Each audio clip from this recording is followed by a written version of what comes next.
Thank you. Kia ora all and welcome to the first Environmental Implementation Committee for this triennium.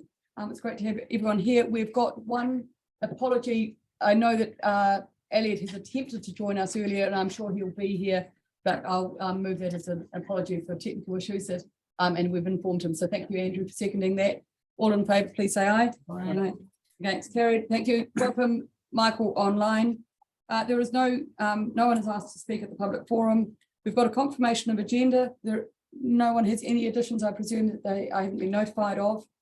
The declaration of interest, I just note that members are reminded that they need to stand aside from decision making when a conflict arises between their role as an elected representative and any private or other external interests they might have. And I'm sure that we've all taken up the opportunity of ensuring that those matters have been clarified if we had them. Matters for consideration. The first paper today is 5.1 rabbit monitoring. And I'd like to especially welcome today John Parks, who's a consultant with Kurahapu Consulting, Hannah Palmer from Pace Group Environmental Planning, and Janine Duckworth from Ngāti Whenua Land Care Research for the work that they've contributed to the papers that are at the back of this report. And welcome Sarah, Libby and Gavin to the table. Do you wish to speak to this report before we, or reports, should I say, before we, yeah, who's taking the lead here? I can take the lead, and no, we'll just take the paper as read and we can get into any questions that anyone may have. Thank you very much. I think that probably does a disservice to the great paper that it is, but I understand for efficiency, especially given our late start, that approach. Any questions? Any comments? Yeah, Gary? Oh. The rabbitologists amongst us, I thought, might have had some comments. No, no, not at this moment. Thank you. Brian, Councillor Scott. I'll kick it off then. I actually thought it was, a great report, and obviously as co-chair, I had an opportunity to have an initial discussion on it. And as I understand it, it's all about increasing the robustness of our rabbit data set. Yeah. What I particularly enjoyed looking at was the graphs at the back, where you go through, I think, 17 different areas where you do take data, and up to the 17, when you look at all the points there, 5 out of the 17 were greater than the male 3. Yeah. Have you got a page reference there to make it easy for staff to understand where you're at? By any chance? Really? We're talking about the night count routes. Yeah. The data analysis. Yeah. Oh, yeah, Murray will be able to speak to that. I'll just find the page. Yeah, page 96. Page 96. Apologies, I didn't reference Murray. I meant to. Thank you. He's online, but his camera's not working, so he can't. Okay, cool. So what was your question again? Actually, I'm still working out what the question is, but I think what the question is so one of the fundamental planks of this whole report is that you propose to increase the number from 17 to something like 26, yeah? 31. 31. And so I've got two questions. First one is maybe just talk us through how that will improve the robustness of the data. And the second one is just how acceptable or some context of the fact that we've currently got 5 out of the 17 greater than male 3, and how all that stacks up from is that an acceptable? Is that or we aim for a different number? So 2 questions there. Just talking us through the increase of that data set from 17 to 31 and how that'll help us. And the second one is what are we aiming for in terms of these areas being less than male 3? So I can start off and then I might pass over to John to have some comment on the number of night count routes that we're increasing to. So we've had these reports undertaken by John and Hannah with Janine's input. So which have helped us to identify that we need to increase the number that we're undertaking so that we get really good data that's representative of the region. Yeah. So John, would you like to just touch on anything in regards to moving from 17 to 31? Okay, if we go back to sort of square one, if you were designing a monitoring system across the whole region, sort of from the start, to make it statistically perfect, you'd need to randomize where you put your transects in, your spotlight routes in. You could stratify that by put a greater density in the high rabbit prone areas and fewer lines in the less prone areas. The fact is we've got a whole lot of historical data on routes that were selected way back, even before the Rabbit and Land Management Program, and largely focusing initially on the rabbit prone areas, which are, your main problem areas. So rather than throw them out, we've sacrificed some of the statistical purity to try and get coverage with these extra routes. So if you're wanting a sort of a snapshot across the whole of the region, then there's a few gaps that needed to be filled in.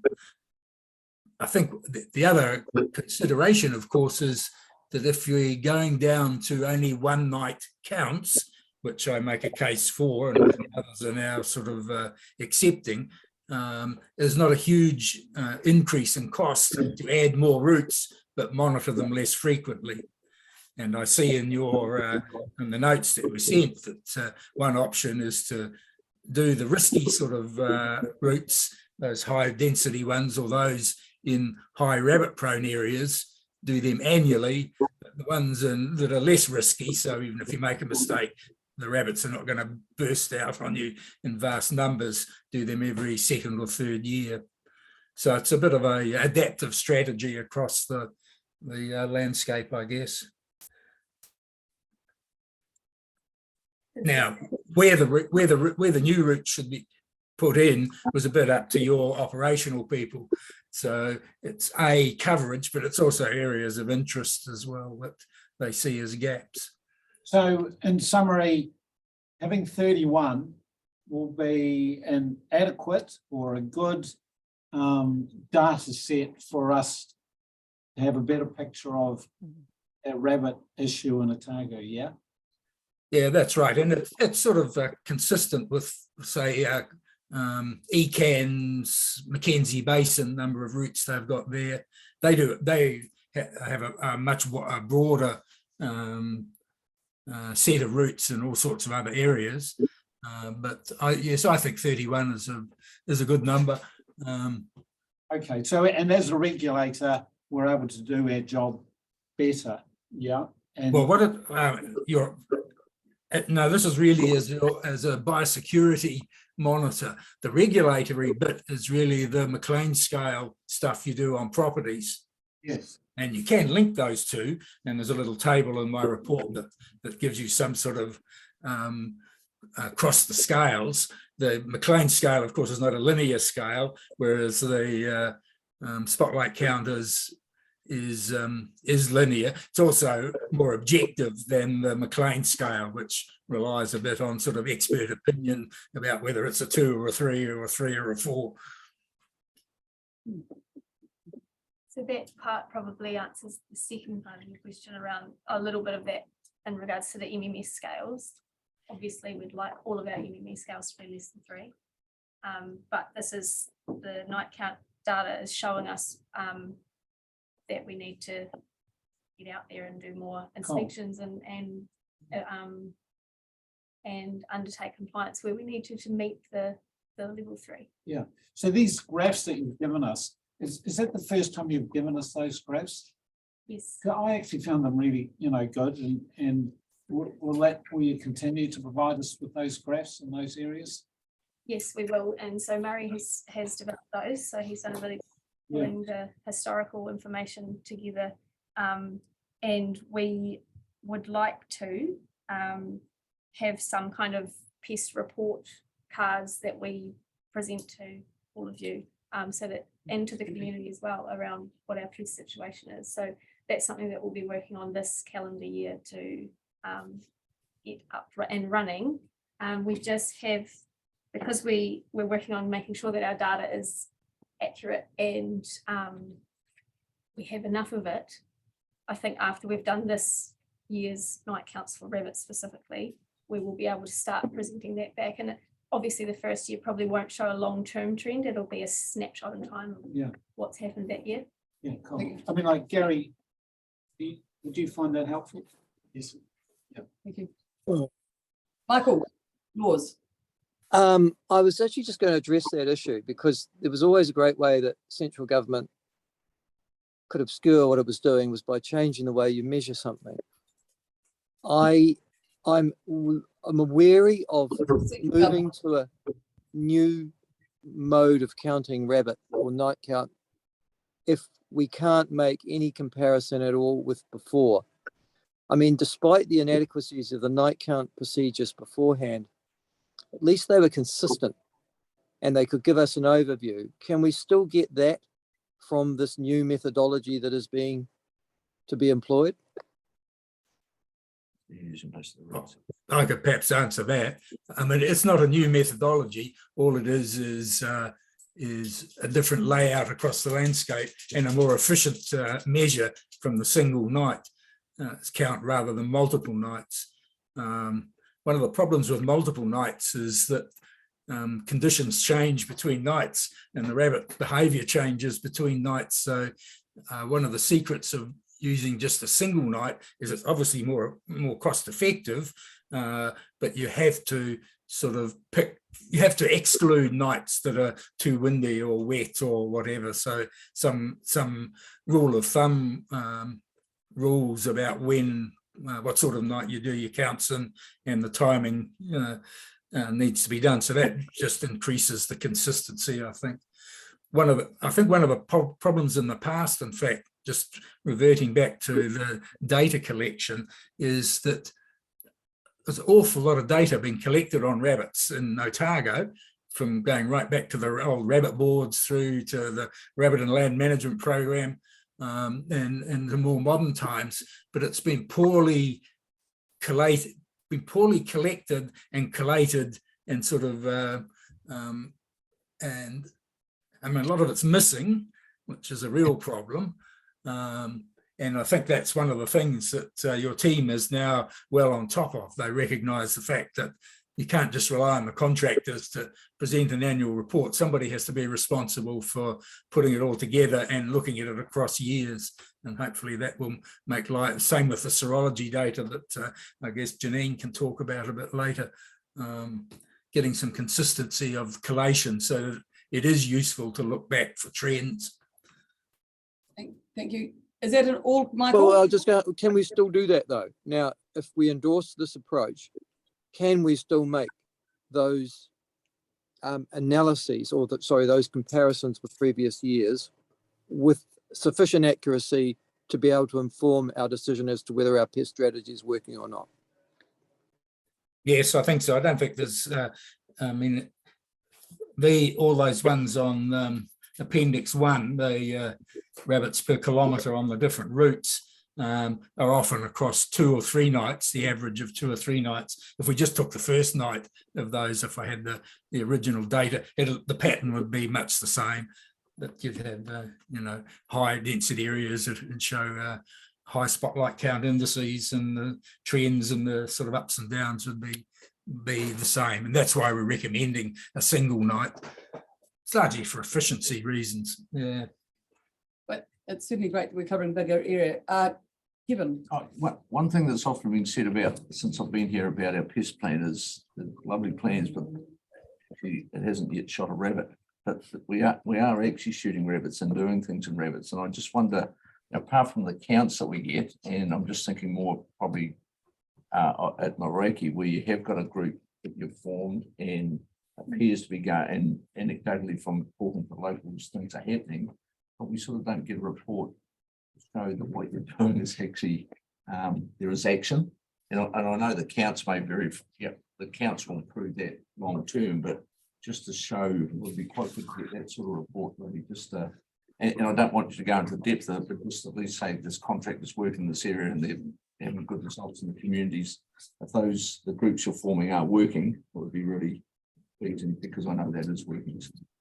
Yeah, and one of the things that we're looking to do is to do surveys of those groups so that we can get that feedback from them, because we don't do the control. I understand that. Yeah, But yeah, So yeah. we need to make sure that our communication with our groups is good, and that we're getting that feedback back about what type of work they are doing and what's working. Yeah. And we've got staff working very hard in those areas, so Great. our survey will help because it'll be in writing and we will be able to report back. And just going back on the picking of your new routes for the stock counts, you said you're concentrating on single property counts or single banners. So if you put, and I look at the Moreki one, so we won't be going in, so I presume that's going to be one of the bigger farms around that area, or is because the peri-urban problem will be counted differently? So I might let Sarah talk to that about Good. the trail cameras is probably the best part that would reflect Moreki, wouldn't it? Moreki has been proposed as one of the night count routes. It's also one that we'll possibly look at a couple of different tenures on. So the single tenure is a preference. So it's preferable for us to keep it single tenure. But Moreki and Otago Peninsula, the areas that we're looking at may cross 2 to 3. Right. Yes. Okay. Yeah. So you're To a get bit that flexible on that. coverage. So yeah. Mhm. But in the peri-urban area, we're also looking at technology, so that if a night count route isn't suitable, we have options to do a different type of counting or monitoring, which isn't the same as this, but will give us data to show we've got a baseline and that we're improving. Cool. Thanks, Through Ray. our work. Yep. Good. Thank you. It does show, if I can butt in, it does show on the main spotlight routes you've got, if they are on one property, it's interpreting the changes might well be important. And one reason for rabbits going up and down is the degree of control the landowner is putting into the system. So having some idea of what landowners are doing about your spotlight routes, I think is important. The other big thing, of course, is what RHD is doing. So it's still killing a lot of rabbits. And so some places, rabbits will go down suddenly because there's been a good epidemic go through. Other places, the epidemic misses that year and the rabbits goes up. And Janine sort of, or your serology monitoring thing, if we can get that back up and running, both in Otago and nationally, and there's some issues around that, probably Janine can answer better than I. That gives you another tool to interpret the changes that you're seeing, or the long-term trends. Thank you. I've got a huge list of councillors here with questions. So you finished, Kevin? Yeah, thank you. I've got Andrew, Alexa, Gary, then Tim, and then Brian. Thanks, Madam Chair. I just want to go back to John's comment to Brian with regards to the increase in the number of routes, and where there has historically been less prone areas, that they would be monitored biannually or whatever. And it sounds like probably a resource situation. I just want to understand the potential risk in taking that approach. Would that be an approach that is adopted by other authorities within New Zealand that have rabbit prone issues that they've got to deal with or monitor? So I see most councils are going down to single nights. Most I think are still doing it annually, but there's no reason to do that in non-risky areas. You can sort of stretch it out, the frequency a bit. And the NPCA rabbit count recommendations, that's the National Pest Control Agencies, is now recommending a single night count as the sort of standard. So you're not really out of step with what's going on nationally. And you could compare your results here with, similar areas in, say, the Mackenzie Basin or around Amarama and things where ECAN is doing stuff. Thank you. Thank you. Alexa? Oh, yeah, thank you. Thank you for this report, Graham. It's these reports and the report. It's excellent. I'm just a little bit worried about the peri-urban areas. and obviously you are too. And in Queenstown, so you're restarting one, you've got a new spotlight route, and I don't know where that is, but there are some real issues there, and I'm wondering if one route there is enough, because it's a big area.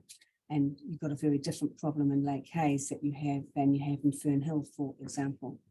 Mount Brighton. So I'm just wondering, yeah, that's where the route is. Yeah. But there's other places there, and I'm wondering how we're thinking about having the council coordinating the sponsors in those peri-urban areas, especially since a lot of them used to be able to shoot there and they can't now. That's a good question. We're confident that the 31 routes we've selected will give us the coverage that we need for the region, but obviously we will check in and review that every year. So if we decide that we haven't got enough coverage and we know there's a problem somewhere else that we're not going to, which is our biosecurity officers are out in the field every day, we'll get that feedback in, and we can then extend our night count routes as we need to. Or if in that peri-urban area, it's using the other type of technology where we might not be able to use a specific night count route, but we need to trial some of this stuff and make sure that we're getting accurate data that we can analyze, and that will help us understand where we've got gaps. Does that answer your question? Yeah, it does. And I'd also like to know that this report was easily available to people who are looking, who may not know the date of this particular meeting, to go and find this report on the agenda. So if it can be logged somewhere, I know there's problems with the website doing it, but logged somewhere where it's easily found. I think the question for comms is how they're going to. It probably is, yeah. Yeah, we can work to get on the website. Yeah. I just think there's a lot of people that will have an interest in it. Thank you for the report. Gary. One of the problems you always have with sampling with rabbits is they have such patchy distributions. We see this in the sort of peri-urban areas where, you know, you've got a nice watered golf course, which free feed for rabbits all year round versus, you know, a vineyard or something. I don't know. But sampling in these patchy things, even on the spotlight routes, you have a look along the various segments, and some will have 100 rabbits per kilometre and others 2 or 3. So even within things, so that's why you need a reasonable length of route so that you smooth out some of the patchiness of the rabbit distributions. And it comes back, I think, to revisiting the rabbit proneness maps, which are way back from the 1980s, and the definition of proneness, which is really what sort of soils and climate and rainfall would predict high rabbit numbers if you left them alone. And that sort of changes a bit with these peri-urban things that is providing free feed for rabbits all year round with nice fresh grass. Thank you. Councillor Kelleher. Thank you. I have some questions and also an overall comment. Do you want questions and comment now? If it's more efficient, yeah. Okay. I'll be very quick. On the night count routes, then they are on private property and public property. And so you work in relation with the landowners on that. How does it work with their rabbit control? So if they will be undertaking their own rabbit control, and then you are undertaking night count routes or night counts. You work with them on, have you just undertaken night control the night before? So because if you're going around a quad at night, like rabbits become very used to, if you have a regular rabbit controller, they regularly shoot on a quad. Rabbits get used to it. And then so you work with them on that? Yes, we do, and we're looking to formalise some landowner agreements with landowners so that we both have an understanding of, you know, what the landowner will have an understanding of what we're going to do and when we're likely to come and those kind of things, and have a good relationship with them, and that they also are communicating back with us if they are undertaking that control. We need to know it so that we aren't coming out the next day and going, cool, there's no rabbits here. But so yes, we will work very more closely than we have in the past with these landowners. Oh, good, because I mean, they also may not be that reflective of what their immediate neighbours are doing, and rabbits can be quite interspecific to per property. Yeah. So it really is just a snapshot. But the other question I had was around, it worries me when we're losing tools or we're diminishing tools, and the immunity or the serological data that we've been collecting is going to cease. And I know from a landowner perspective that watching it when RHD is, because you see the virus might have gone through because you're seeing dead rabbits. What has been good has been able to say to the ORC staff, seen dead rabbits, and they say, oh geez, can you get a fresh one and we'll test it. And so we are saying that some further investigation could be done on an as required basis. Will that still mean that a landowner can say, I've just seen a dead rabbit, will you test it? Or will that be us only, or the ORC staff only choosing to do that? So in past, we've undertaken our own shoots where we collect rabbits, and that's how the serology data was collected. I think we probably need to check with Janine that there's still the capacity for Manaaki Whenua to assess samples if we do get them. I think we can still do that. One thing to just remind you is that we're introducing a new fly trap network as well, which will give us similar information as the flies. If they've got the virus on them, we'll be able to communicate that back to those communities that potentially the virus has come through that area. So it's not that we're not going to be communicating that anymore. It's just a different way of telling that story, because once the rabbit's dead, it's dead. So we kind of want to be able to give people a heads up that there's a potential for the virus to be in that area, so they should try and get on top of their control while the numbers are low, because it's easier to do that control. Yes, but for farmers, they generally see it, they're seeing dead rabbits and you can't see why they're dead, and the feel is that a virus has revisited, and that happens regularly. Yeah, so I think we'll just check that, Janine, you guys have the capacity to undertake that, because there was some issue with the sampling gear, wasn't there? Can I comment? COVID's had pretty serious implications on getting reagents into New Zealand, and so we haven't been able to do immunity testing for the last 2 years because Ag Research, who provide the commercial service of doing your antibody work, has not been able to import. Now, we've just recently been able to, now that they've re-established better freight networks for getting samples on dry ice from Italy to New Zealand, we have been able to get an assurance that we can get the reagents back into New Zealand. So if you did want to do immunity surveys, then the opportunity is now there again, which it had disappeared for about 2 years. So, I mean, immunity does tell you something about what's happened in your area and whether or not you have a lot of susceptible rabbits or not. And then you've also got the fly testing, which tells you what virus is present at that moment of time. So they're slightly two different types of information. And it helps us answer questions about why some places rabbits are persisting and some places they are kept low constantly. But it has been unable to undertake the antibody testing for the last 2 years because of COVID and disruption. But we could still send you a dead rabbit and you'd be able to test. Sorry. So the liver samples, yes, we still can. Now, from 2012 right through that period, we were able to do that for free because we had a large research project and we wanted to know that answer for the Sustainable Farming Funds involved with the Rabbit Coordination Group. But currently, it would have to be a fee for service, I'm afraid. But it is possible. So that's looking for virus in tissue, whereas the serology tests are looking for antibodies, i.e. rabbits that have survived, been exposed and survived.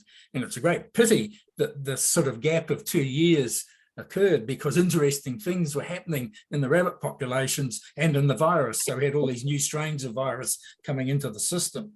And before that, it was clear that under the old RHDV1, juvenile rabbits were coming less susceptible to being killed by the old virus.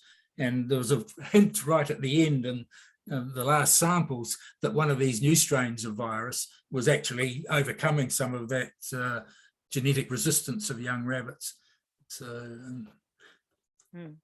Yeah, we have got a new virus here that's been here since the end of 2018. It started having end of 2018 started having an impact on Otago, and we're still trying to get our heads around what sort of impact it has. And there's now new assays available, so we can tell whether the antibodies are from RHDV1, which is still persisting, or RHDV2, which has become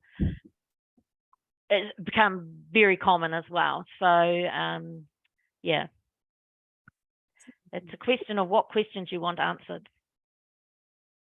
Can we revisit that decision to cease that serological data collection? Because in my mind, it's useful.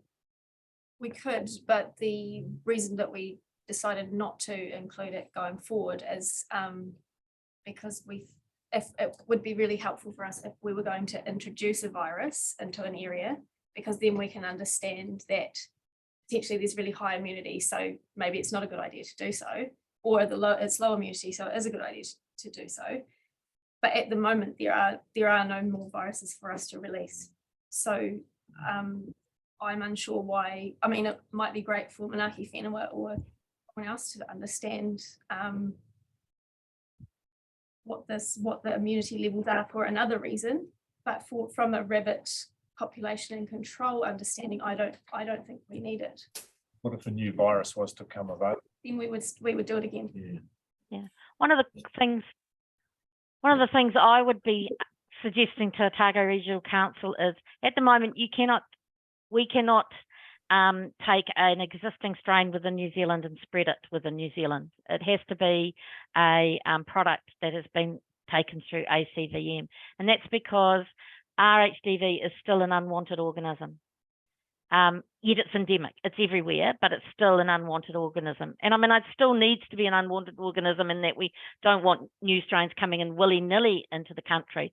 But within the country, there is an opportunity to explore with MPI whether it can be removed from the unwanted organism list, and then you might be able to find a new way to cause epidemics, which is within the guidelines that MPI have for RHDV, which it's not allowed at the moment because it is an unwanted organism. It's something else that you might want to consider investigating. in terms of sampling, the signal of change is really in the young of the year, the juveniles of the year.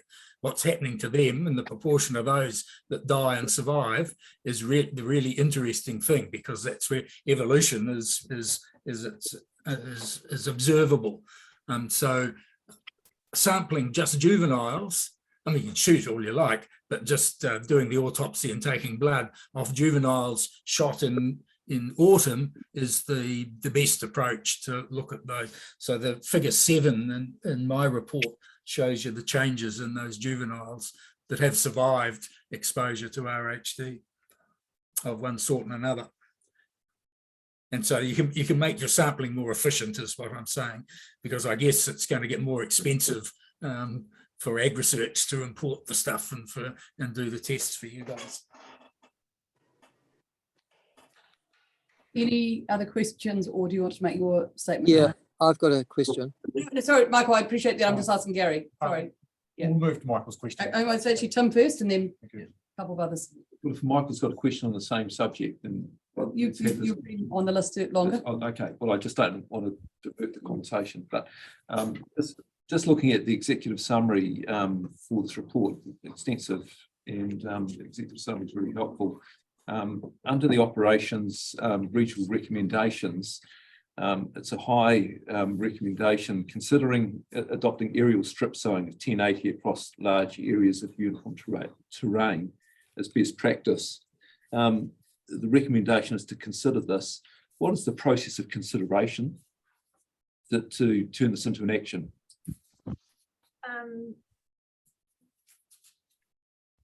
We don't undertake control of rabbits in any way at the moment. So for us to consider that, we would need to undertake control. Is that what you're meaning? I don't understand the answer. So So ORC, it's a fairly pretty chunky recommendation to use 1080. Yeah.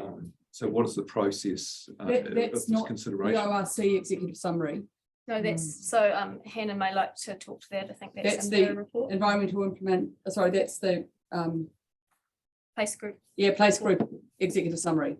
Okay. So the executive summary from the ORC's report, which is two paragraphs, I think at start, the recommendation isn't that.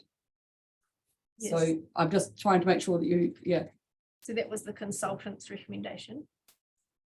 And ORC don't undertake rabbit control, so we haven't considered that as a high priority for us because we don't do control. Okay, fair enough. Yeah. so, but, yeah. Does Hannah want to talk about the efficiency of that or as, but Yeah, sure thing, if you think it would help the conversation.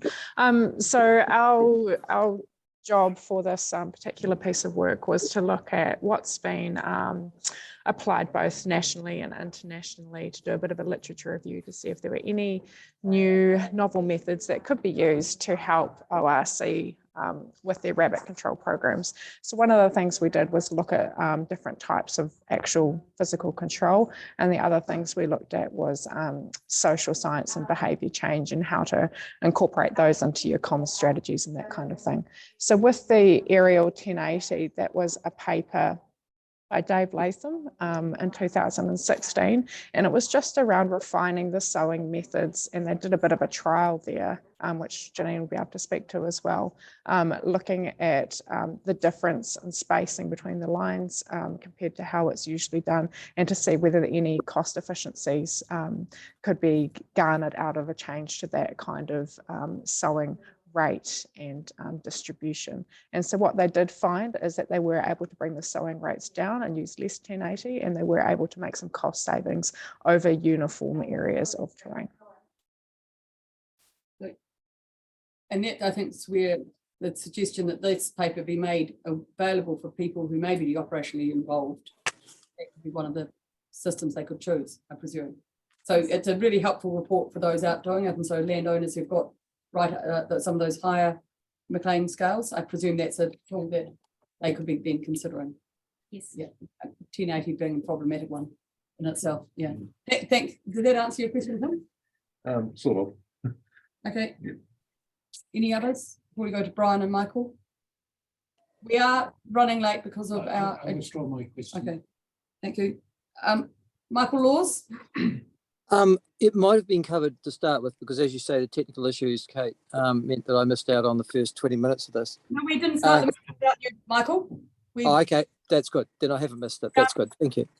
Can I ask, we do not, I want to go back to night counts.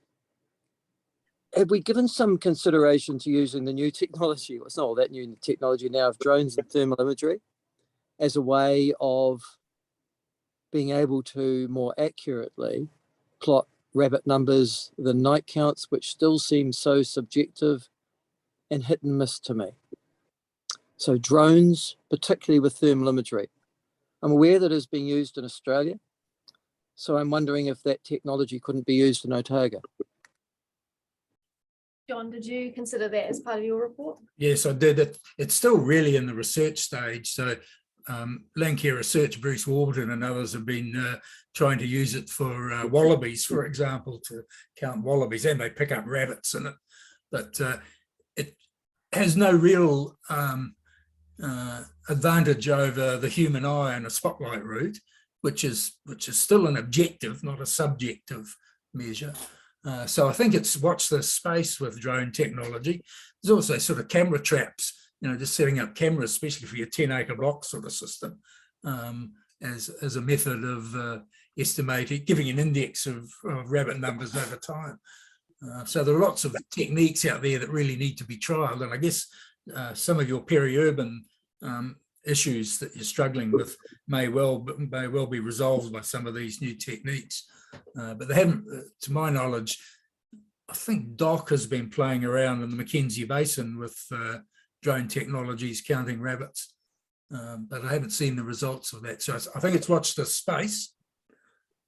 Yeah, I was aware of that too. That and it seems obvious when I say subjective, it really does rely upon one individual.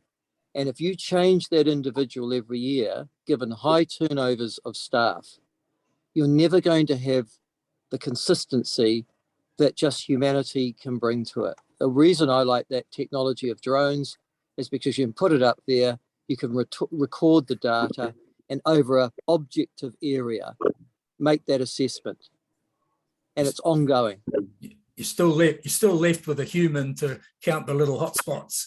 It's a damn sight better than somebody changing the person every year, hoping that the same person will have the same professional standards.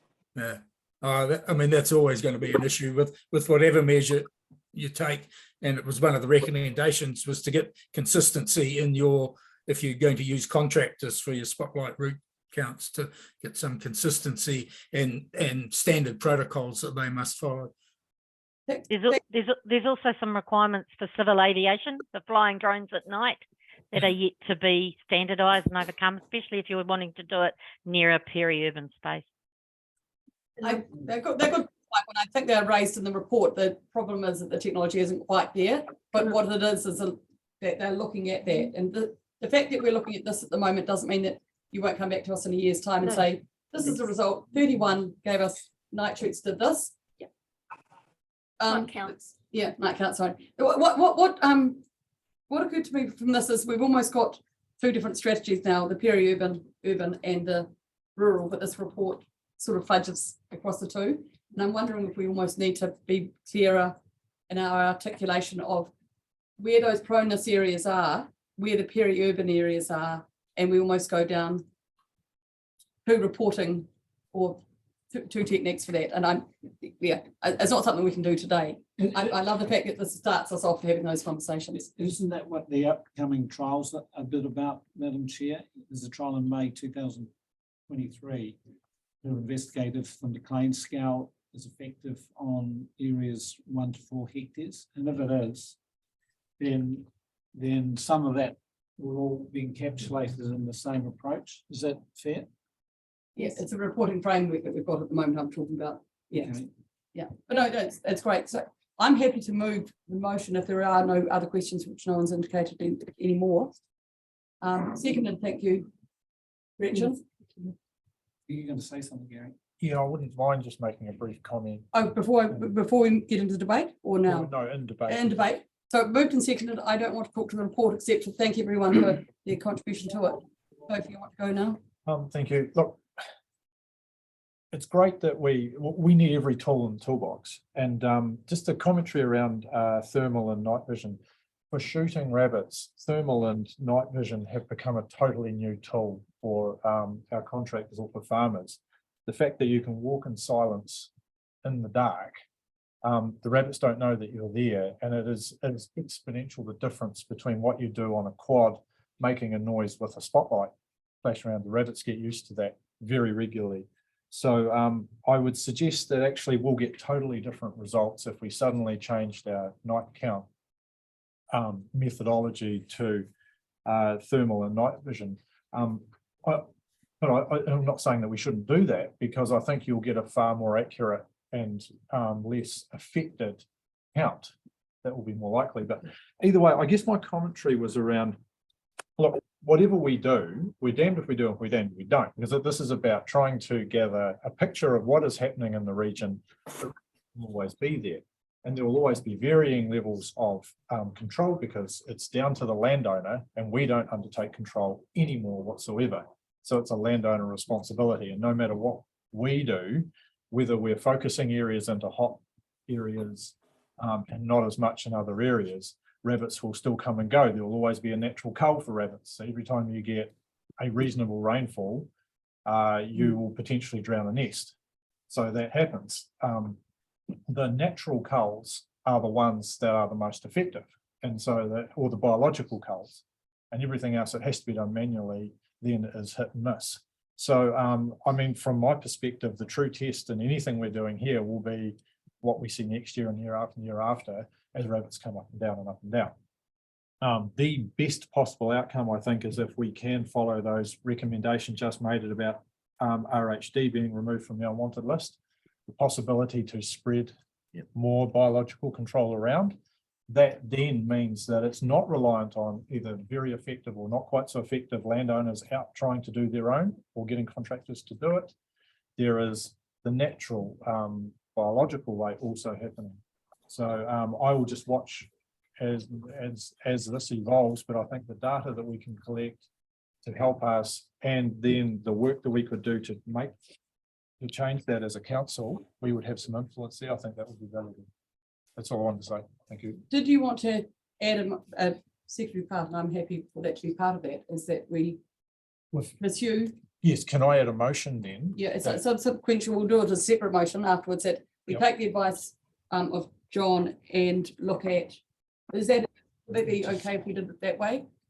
Yeah, if you can just think about that and let Liz know Okay. what that motion will be. Any other debate on the motions as per the agenda? And this is noting the report and endorsing the approach being taken. Just wanted to say that, yeah, this is a paper on monitoring. Yeah. So basically it's fantastic that we've had some national experts in this area reviewing our monitoring. So thank you to the team for pulling that together. Also looking at current practice across Australasia and whether or not there is actually any new technologies emerging as well. So we're right at the apex, I guess, in terms of our knowledge of rabbit monitoring now in Australasia. Looks as though we've got a fairly unique situation in Otago with needing to monitor effectively urban and peri-urban areas because of the densities that are there. So yeah, that's something that we'll need to turn our mind to in terms of perhaps management and working with the community, and we've been doing that, but this is about actual monitoring this paper. So any activities around management should be considered, I think, in their own rights and as a collective in a different space than right now with this paper. Yeah. So, and that means you're not supporting a subsequent motion? I Taken think that it we've got the shouldn't advice here. be an action right now. I think it should be considered and brought as a paper if it's going to come, rather than just that we're going to do Yeah, it. yeah, no, that's fine. So I'm presuming Gary's listening to that and maybe mindful of suggesting that we ask for a paper on that advice from Hannah. I'm still going to move my motion. Fair enough. Fine, we can have that discussion and yeah, okay. I'm happy to move these two. It's been motions moved there. and seconded. Thank you. Sorry. No further debate. All in favour, please say aye. Aye. Against? Carried. Thank you. So I have a subsequent motion. Yes, If the floor is the yours. chair is willing to. Yes. So my motion would be that I move that the advice of John and Janine, last names will be filled in. Hannah, I think. Advice of Hannah. Oh, no, is it Janine? Sorry, it was Janine. Apologies, I got that wrong before. Yeah. For ORC to pursue the removal of RHDV from the National Unwanted Pest list be undertaken immediately. If you just read that a little bit more slowly, I'll type it and then I Yeah, can read. That's fine. So move that the advice of John John and Janine. John Duckworth. Parks and Janine Duckworth. and Janine Duckworth for ORC to pursue the removal of RHDV. RHDB. DV, Virus. Okay, from the National Unwanted Pest list. Organism. Is it? wanted organism. As an unwanted organism from the. The virus isn't going to be. Yep. Be undertaken immediately. Do you want to, Gavin, you'd like to talk to that as a suggestion? I guess it must be on the list for a reason. Mhm. And I'm just a little bit concerned about taking an action when we don't fully understand the full consequences. I hear the advice, I just don't feel, I feel like we need to know a little bit more about the pros and cons of it being on the list and off the list before we just say, take it off the list. and Sorry. And we would need to work with our colleague regional councils to form a consensus on that matter as well. so if we ask staff to report back at the next, and I'm not quite sure, it wouldn't be, if it'd be implementation or regional leadership even. The key word in my motion is pursue, because pursue would mean the process.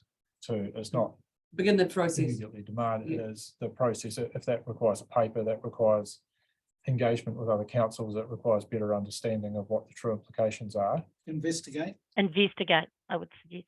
Yep, investigate, change from pursue to investigate. Happy with that? Do we have a seconder for that motion? Thank you, councillor Malcolm. Sorry, can you just reread it again, please?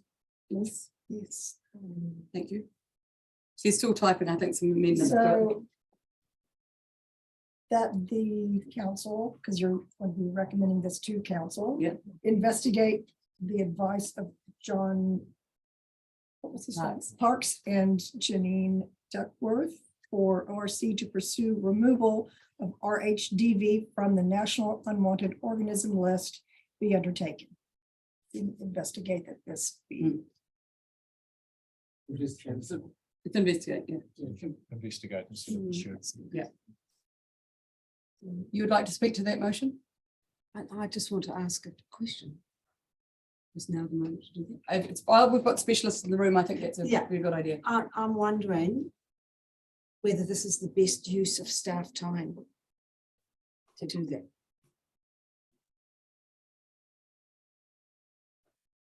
Yeah, okay. I'm not so sure that that is a question. No, it's not really. I guess it's a point for discussion Mm. because I think that's probably quite a decent chunky bit of work to figure out. Anybody got anything to say on that? And- I can't vote for that motion without having some idea of whether that's a good use So, of staff time. I think, let's take this back. If that were the motion, would you be able to make some phone calls to those other regional councils and you might come back and say, look, this isn't a go because of, or is it? I think we would commission the right sorts of experts to advise us on the pros and cons and the implications. It would be a contracted piece of work. Exactly. We would take some advice. So the Experts. staff role is to identify whom those experts are. We would want to seek the opinion of MPI. You know, they will have a view as to how they feel about those kind of things. So we would commission someone else to do some stuff and then we would report that through to you with a recommendation based on that external advice. And would you see this as a substantial piece of work that would have to go through a process through annual plan or something, or would it be part of you taking these reports and taking them forward as being endorsed, these actions? Well, we have enough, it would be unbudgeted. We'd have to pay experts to do something. I don't have a Yeah, no, yeah, you know, thank you. And that's exactly the chair's Gretchen's comment earlier that we're getting outside of monitoring Yeah. and the scope of this. So I do appreciate that. And I just want to make sure that everyone's aware of that. Which committee would that, I mean, apart from being a financial one, which other committee would be the one that would be dealing with this as an action? Well, it may be appropriate to bring it up at the operational plan discussion we will have a bit later in this meeting, Okay, maybe. so Kevin, Question. yes, So we have engaged experts now on the issue of our pest rabbit. And advice that would be given by those experts that if we want to get serious about the removal of rabbits and having the right tools in the box to get rid of rabbits, is that we make some effort to do exactly what we've asked to do, is to remove it from REV off the unwanted organism list. So surely to me, if we're actually serious about doing this, it would make good sense to do that and to listen to that advice. So however, because this is only about monitoring, where do you see this as the correct place to actually make that sort of motion? I think the advice is that if we stop this and we've got an opportunity later in this meeting, or was it the next meeting? This meeting. That we could do that under the biosecurity operational plan Yes. at item 5.3. So the question then, Yeah, Madam Chair, if it was If you're happy If we've with- advanced some progress by delaying it to that point, even though we've moved and Yeah. seen this paper, and we are the Environmental Implementation Yes, Committee, appreciate that. if it would be for procedurally better to do it then, I'll withdraw my motion and defer it until that point. Okay, thank you. Okay. It's fine. It's now withdrawn. I think that's a, Yeah. don't have That's to, the way to that's, go. that's absolutely fine. We might think about the wording and you might want to seek some advice out of Richard or Gavin reporting. Thank you. Just as an aside, I didn't recommend that at all in my report. That was a point raised by Janine. And I think the simplest solution is just to ask MPI or Biosecurity New Zealand why it's still there. Just informally at the moment to see what their view is. Yes, okay, we're going to move to that. Thank you. You've got. Yeah, I know. Sorry? Janine's trying to say something. I think we're just going to move. Okay. that. Thank you, because we've got the end of the paper. Thank you very much for participation in paper in today, and welcome to the meeting. We formally voted on the first matter. That is that matter. We're now going to 5.2, which is National Wilding Conifer Control Program. Thank you. Bye. Welcome.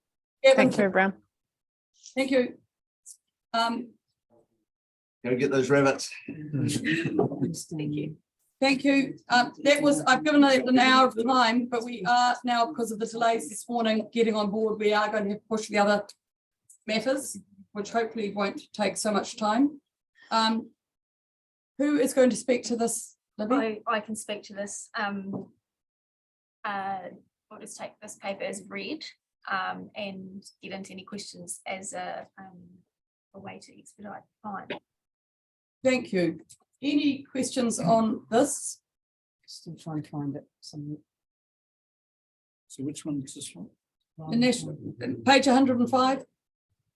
Yeah, I'm actually happy to move the 3 recommendations on page 106. Okay. Thank you. To expedite it. Any seconders? Thank you, Elliot. Thank you. There don't appear to be any questions. We've had plenty of time to read this and sorry, Brian does. I don't say it so. It's fine. It's fine. Thank you for starting us off. Last time To be you honest, opened I it. haven't got the report in front of you, but Oh. from memory, from our briefing, you know, there's central government is withdrawing funding over time for the management of Walden Pines. And there was a comment in the report that we discussed yesterday in our annual plan workshop that I think to retain the status quo, we would have to, there's a shortfall of 900K. And that's a significant thing without us discussing it here. Yeah, and I want to get into that discussion too. So I just put that, so my question is with central government doing as they propose, how does that impact our Walden Pine Control program and stakeholders? Like you mentioned yesterday, Madam Chair, that some of the landowners have already entered into certain actions. Yes, and so there's issues. So if some background on the impact on the Walden Pine would be appreciated. Libby? Yeah, so through the chair, the impact of a $900,000 shortfall in our fund is significant. And we won't be able to do as much control as we had planned on Walden Conifers, and a flow-on effect is that we won't also be able to do as much maintenance as we had anticipated and we need to do. So there is a risk with our stakeholders and landowners that have had funding to support them in their work to reduce Walden conifers on their properties, that we're not able to support them as much as was anticipated by them and was anticipated by us. I guess it's important to recognise that the funding is a Jobs for Nature funding at the moment. So we knew that it wasn't going to last forever, but this has reduced in advance of when we thought it would. So there are also flow-on effects to our contractors in our industry that work in the Walden conifer space, and if we reduce by $900,000 and then ramp up again, there will be a a lag in our workforce because people will have to find other work in Yeah. that time. So But I suspect, Madam Chair, you could argue that in a lot of the work areas that were involved. My question, are we able to put that answer in a quantitative terms? So for example, are we managing X hectares and now that's now not sustainable, it's now reducing, or does it push out the time frame in which the whole wilding issue is to be addressed? What is the, we know there's an impact, but what quantitative impact is there so that we can get a head around whether we should be concerned or not? So I'll give Gavin Newdy to answer that question about the hectare coverage. Or the timing or whatever, what actually is the quantitative impact so we can determine whether it's significant? Gavin?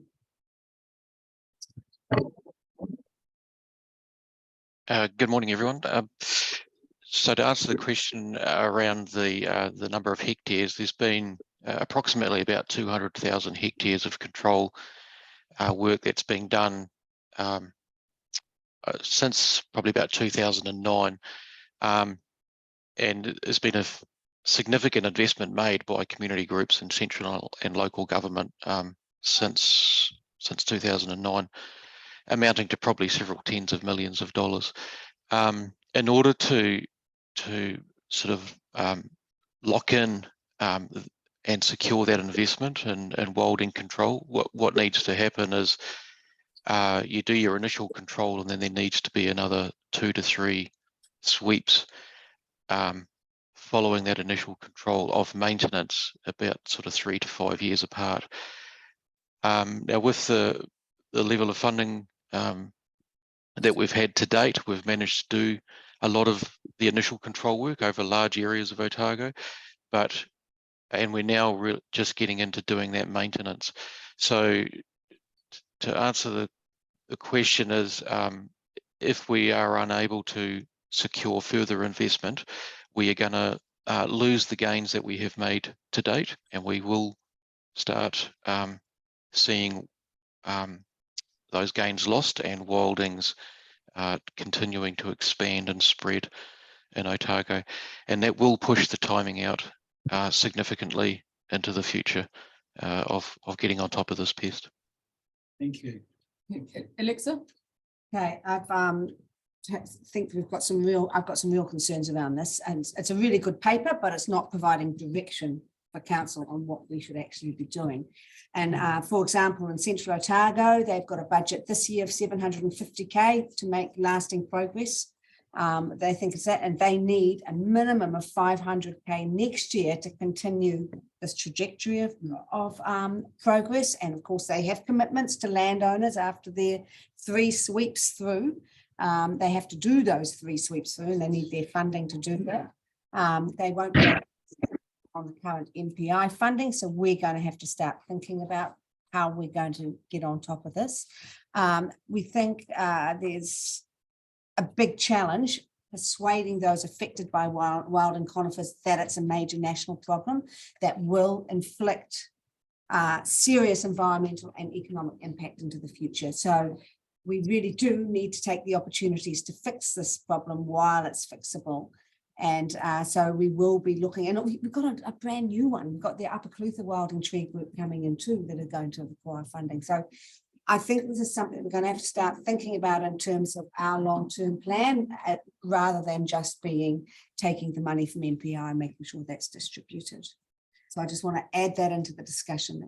So that's part of the third recommendation, endorsing ORC support for continued advocacy for continued central government funding. Yeah, it's part of that, but we may have to dig into our own pockets through targeted rates as well. Yeah.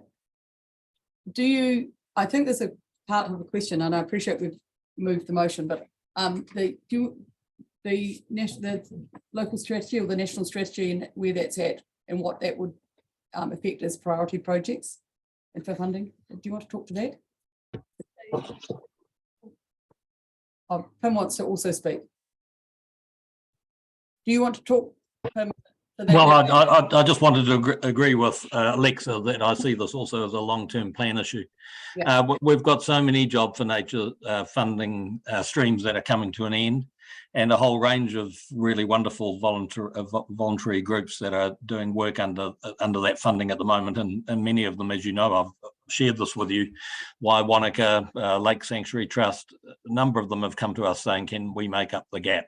Which in most cases seems to be around that $300,000 to $500,000 bunch of money. And my view is we didn't used to fund this, but maybe we should be. And this is exactly the sort of conversation. The reason that, you know, I'm really keen for us to move fast on the annual plan approval is so that we can get into this sort of conversation.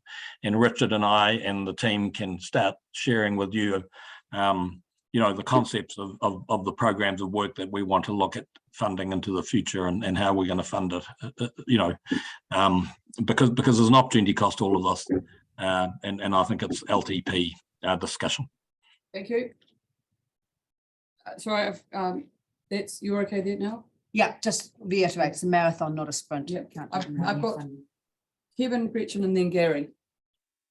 What are the contractual obligations of the property owners that have had the Walden Conifer team through? And that my understanding was that it was then their responsibility to care and to maintain what had been done. So why are we actually panicking about us having to fund what the property owners, both private and central government agencies that own land, should they not be doing that? So I can comment on that, and then I might ask Evan to correct me if I get anything wrong or add to what I've said. It is my understanding that there are landowner agreements with between the trusts and the landowner, and that's so ORC aren't part of those agreements and MPI are outside of that as well, and that those agreements are usually through an email, so not in a legal format as far as I'm aware, and that as part of that agreement there's an understanding, whether it's implied or specific, that there will be maintenance undertaken until the property is ready to be handed back to the landowner. So they stay under this agreement until someone decides that the control has been undertaken to a level that's capable of the landowner taking that back on. So in some cases, I don't actually think any of our properties have been handed back. That's correct, Evan? That's correct. That's correct. So they're all sitting under an agreement at the moment. And so if we were then to not have enough money to fund what they've signed up for, there would be an unexpected implication for these landowners that they then have to take on this control earlier than they expected. Or give it up. Yeah, so are those agreements actually in line with what MPI actually gave the money for, or is this something that I'm not knocking what the trust is doing, I'm just trying to get to the legalities of the bottom of it. So is the trust set up those contracts within the bounds of what MPI was doing, or have they gone a bit further than what was intended by MPI? I can't comment on that. Do you have any comment on that, Gavin? I think it goes back to the National Walden Conifer strategy and the objectives that that MPI wanted to achieve through the national program. So this is, as Councillor Forbes said, this is a marathon, not a sprint, and so there's always the expectation, I guess, has been made with landowners that this is a long-term program of work where you start off with initial control and then maintenance. Landowners contribute to the work that's done on their property. It's a 20% contribution, and the national program funds the other 80%. And the expectation that landowners are likely to have is that that work would continue and that maintenance would continue until such time as the wildings have been managed, the seed bank has been exhausted, and any other wilding pines in the vicinity have been controlled so that the land can then be handed back to that landowner, and the landowner can be reasonably expected to control any wildings that may occur in the future. Wow, I think we've overstepped the mark. There's thousands and thousands of hectares in the Mackenzie country that private people have taken out of wildings at their full cost and maintaining and looking after it. And we really need to look at that contract. But I still think we've got motion 1, 2, and 3. Yeah. And that this next step is actually a discussion that we really need to have strategically. Yeah. I think that the challenge that regional councils have got is the timing of the decision from MPI to reduce that funding heading into year 3 of a long-term plan cycle, because it's very difficult for a council now to try and plug that gap when we're, those sort of decisions are long-term funding decisions, and to drop this on councils in year 3 and then expect a conversation about whether that gap's plugged is unfair. So I think that recommendation 3 is really important, that we go back and we work with Te Urukārika and other regional councils who have a significant interest in this issue, and lobby the ministry to reconsider the timing of the reduction to allow councils to have a proper conversation about the level of investment, because it's really is a timing issue, and it's difficult to have that conversation in year 3 when all councils will be trying to focus their attention on long-term plans. So I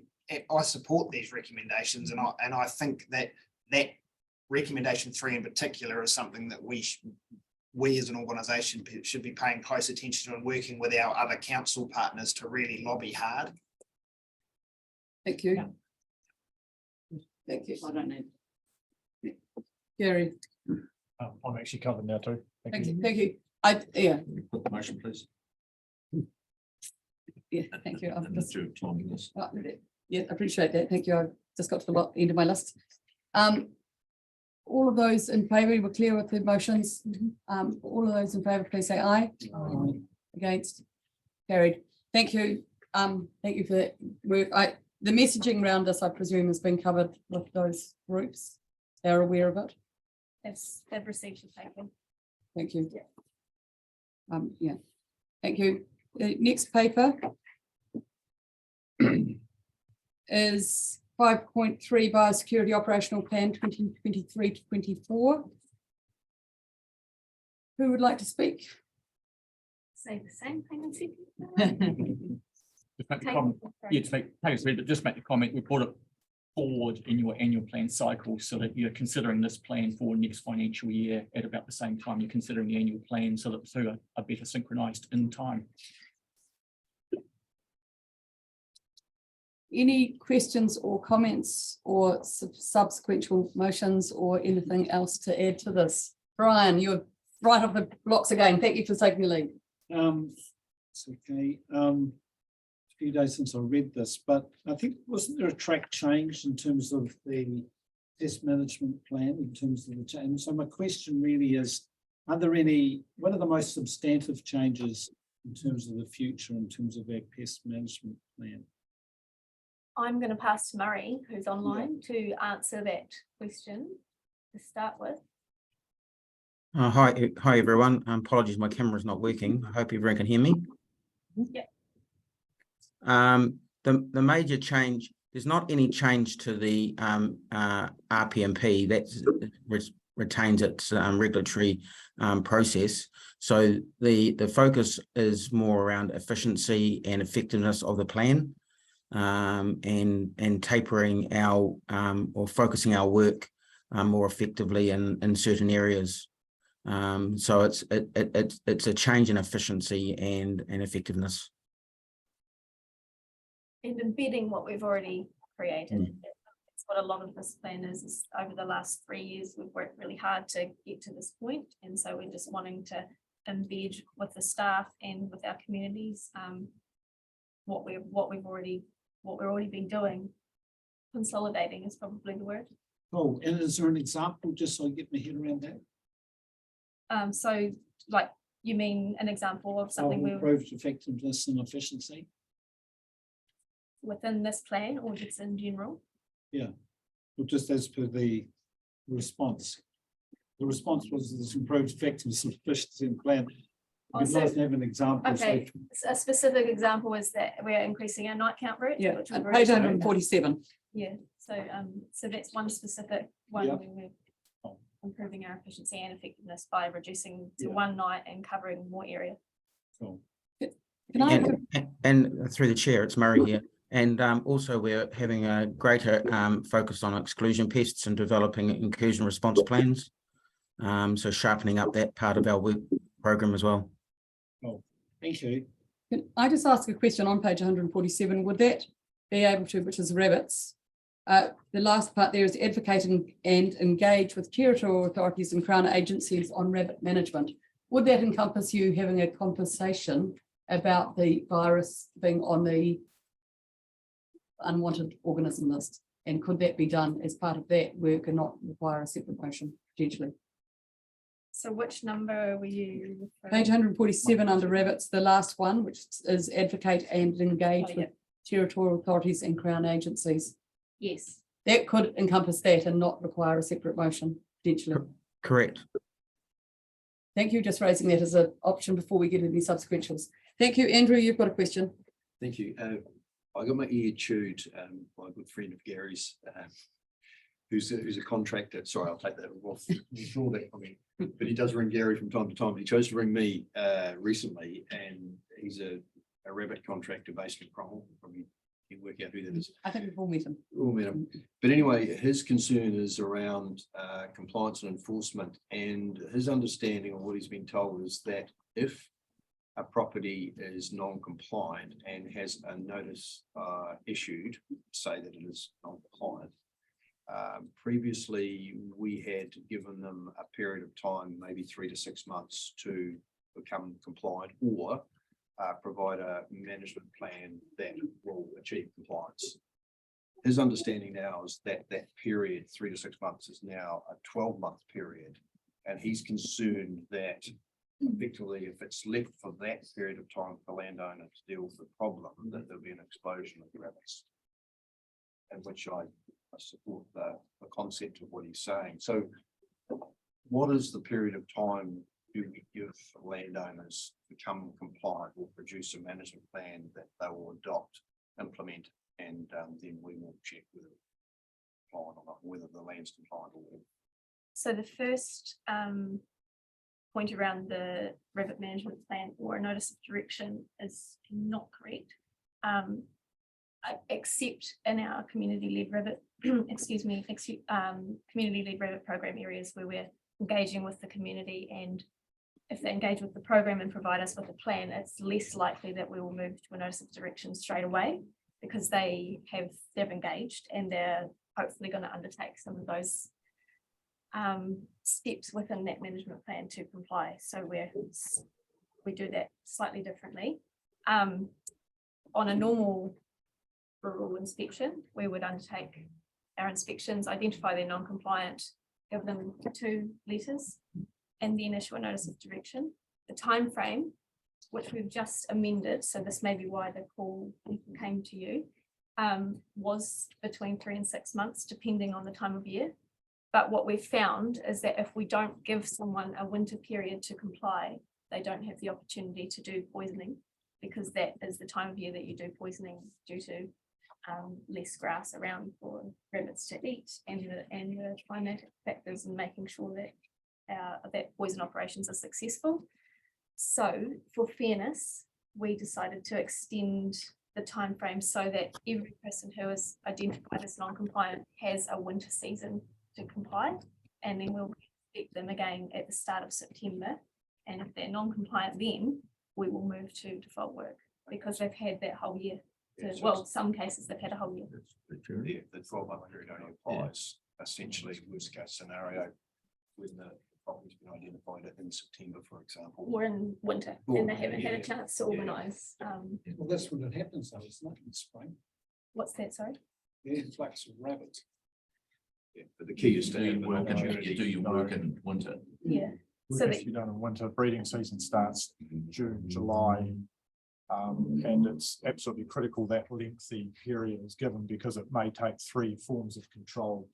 Potentially try a poison, you may be unlucky with the poison, you may have to then move to shooting or other to then try and catch that back up or use them both. So shooting should always follow poison to get those that are bait shy. So Thank you for the I clarity. definitely support the period of time that you look to. Thank you.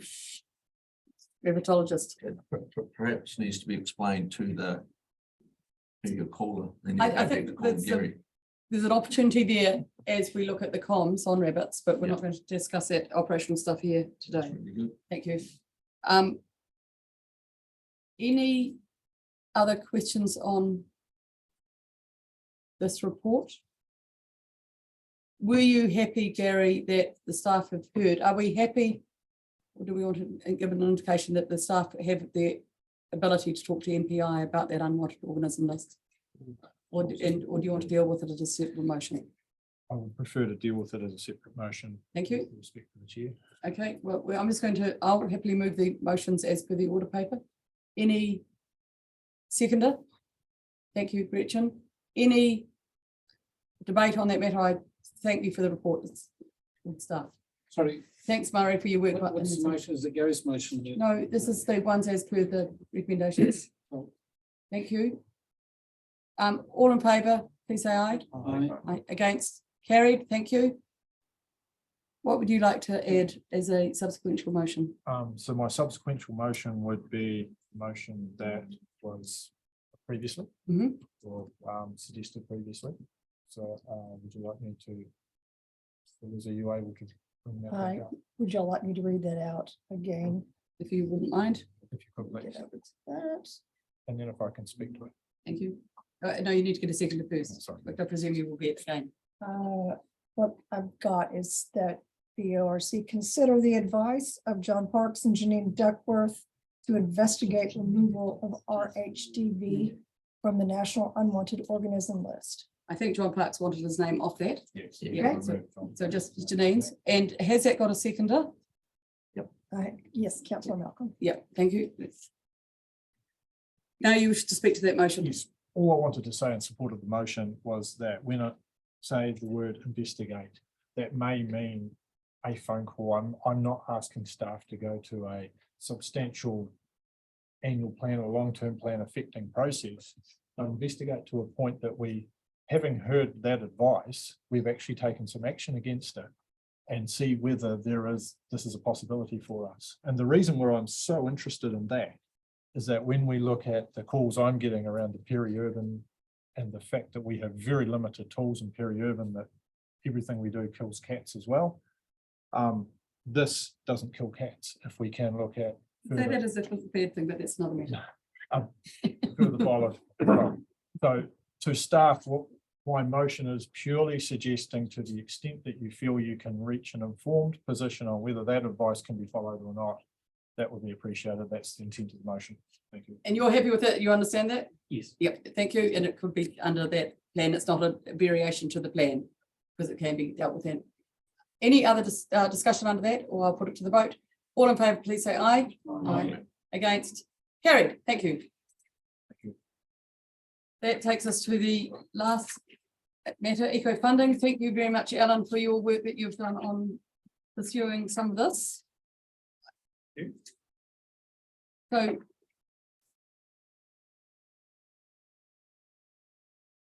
now our understanding, and we're not quite sure about this, is that Alan has been made the chair already. Do you need 3 more on top of that as per the recommendation, or is it 2 more? 2. Thank you. Thank you for, I'll ask, do you want to talk to the report before we go to Alan, who's sent out as chair, email about it?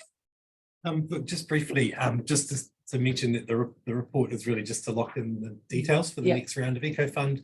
There's no major changes. There's just a few tweaks to the amounts and categories and the terms and conditions, just a process of continual improvement. Yeah, the key thing is to get that new councillor assessment panel sorted for the new training.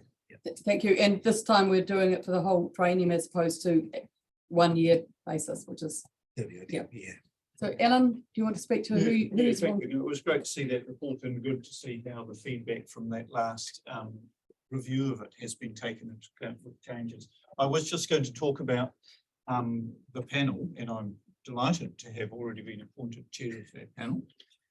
Look forward to that work.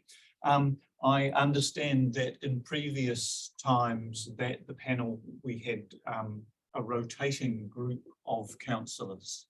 And the people I've spoken to amongst the councillors seem to think that was a good idea. And I was just going to raise the idea of returning to that rather than having a set panel for the triennium to find the appropriate place. You can guide me on that, Madam Chair, for making that suggestion of changing to a rotating panel. So now this time, of course, there's only the recommendations is only one round per year, or two in the past, I think.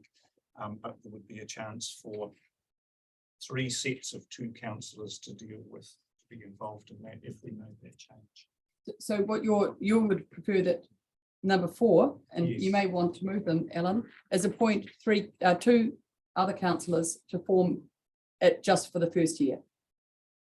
Potentially. Yes, I suppose so. Yeah. And maybe note that I've already been appointed as the panel chair. Yeah. You're comfortable with that? It also ties it in with the annual plan, which makes it quite nice because we may have other, so the long-term plan may bring in other changes anyway. So are you moving those? And did you have any recommendations of those panelists? I from guess your I was email? just going to ask, with that changing every year, do we need those named now, or can that be done more informally?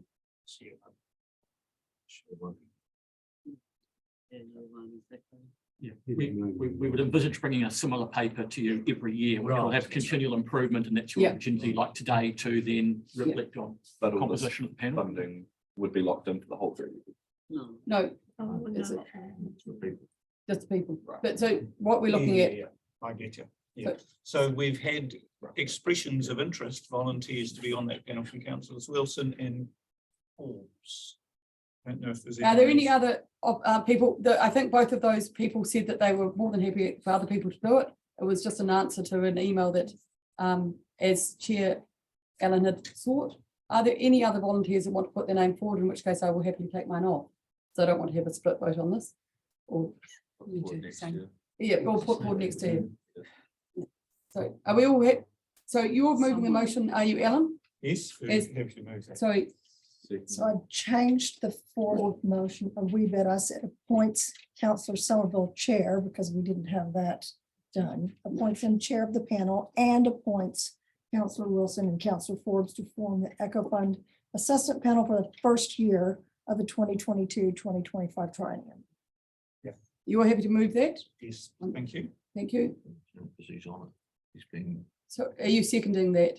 No, I was wanting just to say something once you get through that, but Are you wanting to be on the panel? no. I don't want to put a motion if there's Well, other I people. it's just a comment from myself that we just have to be really careful because when you're involved in on the ground environmental, if you're involved with people that are going to be applying for Eco Fund, you've got to be really careful you to be on the panel. I think we've So that's for my own opinion, the likes of myself, there's a very high chance that I won't be able to be part of the decision-making process.